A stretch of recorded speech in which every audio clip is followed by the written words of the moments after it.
Hello and welcome to AMS2 Hot Lap Car Reviews, and welcome to Mount Panorama. And today we are driving the Ginetta G58. The G58 is a relatively unusual concept with regards to Le Mans style prototypes, given that in real life they are publicly available for purchase for just shy of €300,000. So with that little bit of loose change in your back trouser pocket, this Ginetta could be your trip to a crazy track day car or your first indulgence into real life racing. But for those of us who do not have that little bit of loose change in our back pocket, Reza have provided us with the best slowest best P1 car in AMS2. The Ginetta G58 is an excellent introductory car into the P1 category. Although, as I said, it is by far the slowest in its category class, it's also one of the easiest to drive. That being said, none of the P1s are particularly easy cars to drive.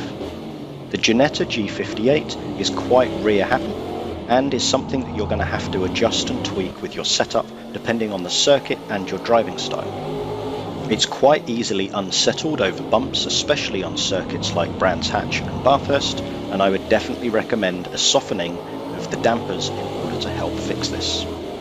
The front end is very confident under braking and provides excellent trail braking turn-in speed.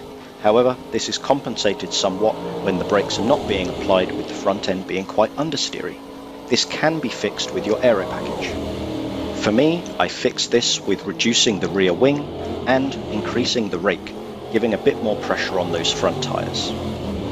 If you're venturing into the prototype categories for the first time, you can't go far wrong with the Ginetta G58, and it makes a wonderful accompaniment with the Sigma P1. Mount Panorama is a beautifully challenging public road race circuit nestled at the heart of the Blue Mountains near Bathurst, New South Wales. I am by no means an expert at this circuit, but it's a circuit I thoroughly enjoy driving, and I have ever since I visited it during my time in Australia. If anybody's got pointers for me or anybody else in the comment section, feel free to pop them below. Coming down the pit straight and into Hell Corner, you want to be braking as close to the 50-yard board as possible. And the key to Hell Corner is maximising your traction and exit speed for the long mountain straight. A few tenths lost on the exit could potentially cost you a second by the time you reach Quarry Bend, which is a slippery sweeping right-hander with a faster entry than it has exit, meaning if you carry too much speed into the corner, you will most definitely hit those walls on the outside. You can enter the cutting at full throttle, letting the car drift out wide and hitting the brakes as soon as it straightens up to get a tight exit on that sharper hairpin. Again, you need to maximise your traction going through Griffin's Mount, as this is what will provide you with the speed for the next half a kilometre. You should be aiming to take this sequence of fast-flowing left-handers flat out, maximising every inch of the track to be able to straight line your apexes to not have to lift off the throttle. Coming down through Skyline, you want to remain on the throttle as you brake down hard through to the S's, trail braking all the way through down into the dipper. It may feel like you're going too slow, but you need to maximise your traction out of the dipper as you head towards Forest Elbow. This is a very difficult braking zone for a quite tricky, slippery low traction hairpin, and again, just like Hell's Corner at the beginning, you want to be maximising your exit 100% to make sure that you've got all of the speed you need going onto Conrad Straight.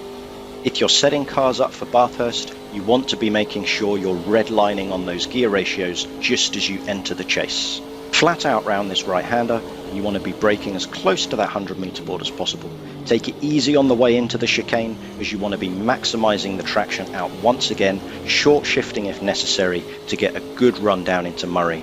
Again, we want to be taking it easy into Murray's Corner to maximise our traction out to give us the best possible start of our new lap of Mount Panorama.